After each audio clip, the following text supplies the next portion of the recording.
Friends, आगे मैं 7th point आपके साथ कंटिन्यू करने जा रही हूँ क्लासिफिकेशन ऑफ कॉस्ट का by relationship with accounting period. ये तो आपने पहले ही किया है फाइनेंशियल अकाउंट में, ये सारी टर्म आपको अच्छे से क्लियर है। कैपिटल कॉस्ट और रेवेन्यू कॉस्ट क्या होती है।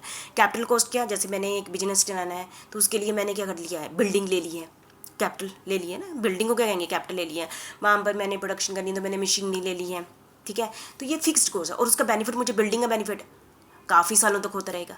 मशीनरी मैंने खरीद ली है तो उसका बेनिफिट काफ़ी सालों तक हो रहा है। उस पर जो उससे क्या होगी, कंपनी की कैपेसिटी बढ़ेगी, earning capacity of the business बढ़ेगी। इसको कौन सी कॉस्ट कहते हैं, कैपिटल कॉस्ट कहते हैं। कैपिटल नेचर की ना, मैंने बिल्डिंग खरीदी, मैंने मशीन खरीदी और इसका बेनिफिट एक साल तक नहीं रहेगा, इसका बेनिफिट ज़्यादा सालों तक रहता है, उसको हम कौन सी कॉस्ट कहते हैं, कैपिटल कॉस्ट। तो कैपिटल कॉस्ट क्या होती है, capital cost the cost which is incurred in purchasing an assets either to earn income और increasing the earning capacity of the business.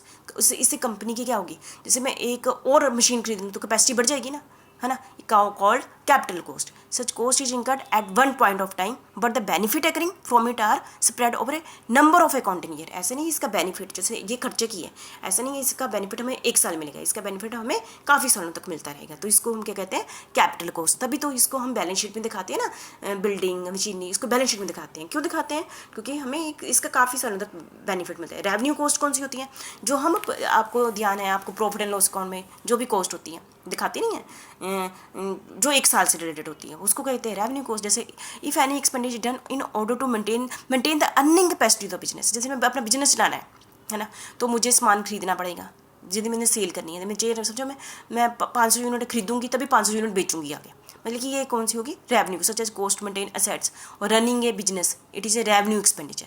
Cost of material used in production, labour, जैसे ना कितनी material use किया production करने के लिए, कितना labour use किया, ये कौन सी है, रेवेन्यू कॉस्ट है। ठीक है, एक फैक्ट्री है, फैक्ट्री खरीद ली तो ये कौन सी कॉस्ट होगी, कैपिटल कॉस्ट होगी।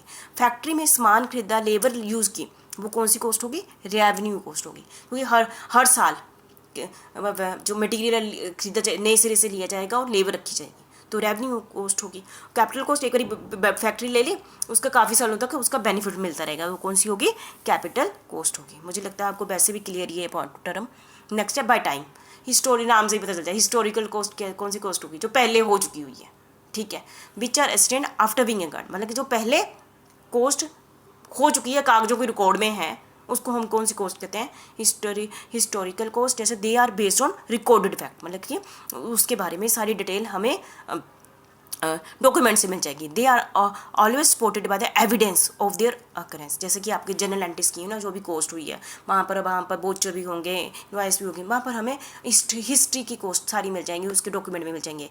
दे आर मोस्टली ऑब्जेक्टिव, मतलब किसी ऑब्जेक्ट की कॉस्ट होगी, because they relate to happening which have already taken place, है ना, ये ठीक है। हिस्टोरिकल कॉस्ट, नाम से ही पता चल गया historical. Pre determinant cost, pre मतलब कि डिटरमिनेंट कॉस्ट, मतलब अभी कॉस्ट हुई नहीं है, हम पहले ही अंदाजा लगा रहे हैं कि इसकी कॉस्ट इतनी पड़ेगी, तभी तो बिजनेस चलता है ना। अब हम भी फ्यूचर को थोड़ा सा देख के ही करते हैं ना, हम बोलते हैं कि ये चीज़ें बनाई हैं ना बनाएं, क्या मेरी अप्रोच में है, तो हम पहले सोच लेते हैं कि इसकी कॉस्ट इतनी पड़ेगी, चलो बना लेते हैं, ठीक है। हाँ, computed in advance of the production, computed in advance the production taking into consideration the previous period cost. हम किस बेस पर मानते हैं कि इसकी कॉस्ट इतनी होगी, हमने पीछे कितनी प्रोडक्शन की, उसकी कॉस्ट क्या पड़ी थी, तो उसका अंदाजा लगा देते हैं ना, पिछले साल कितने, पिछले महीने कितनी कॉस्ट पड़ी थी। जैसे आज हम सोचते हैं इस महीने चेयर की कॉस्ट क्या पड़ेगी, हम सोचते हैं पिछले महीने चेयर की कॉस्ट इतनी पड़ी थी, तो इस महीने अंदाजा लगाते हैं। और साथ में क्या लगाते हैं कि इस महीने चलो कोरोना आ गया है ना, तो क्या महंगी चीज़ें मिलेंगी, क्या, है ना, वो सारी चीज़ें ऐड करूँगी। आज के फ्यूचर को भी पिछली डेट की कॉस्ट देखूँगी और आज की डेट में क्या मुझे सप्लायर ज़्यादा रेट पर देगा, तो आज को भी ध्यान में रखूँगी, पिछली कॉस्ट को, दोनों को मिक्सिंग करके फिर मैं कॉस्ट का अंदाज़ा लगाऊंगी, तो उसको कहेंगे pre determinant cost. It determine on scientific basis because standard cost, मतलब कि ये ऐसा नहीं मैं हवा में बातें करूँगी, मैं किसी चीज़ की कॉस्ट करूँगी, कुछ मैं एनालिसिस करके बोलूँगी कि हाँ इसकी कॉस्ट ये आएगी, प्री डिटर्मिनेंट कॉस्ट कहेंगे, ठीक है। हिस्टोरिकल कॉस्ट, जो प्रॉपर ये आ चुकी है, ये अभी अंदाज़ा लगाना है, उसको कहेंगे प्री डिटरमिनेंट कॉस्ट, ठीक है। ये थी 4 टर्म, आपने कर ली। मैं छोटी छोटी वीडियो बना रही हूँ, मैंने सोचती हूँ कि वैसे तो 5-6 इकट्ठी होगी, ताकि आप, मतलब कि मुझे लगता है ज़्यादा लंबी हो जाएगी, ठीक है। Thank you.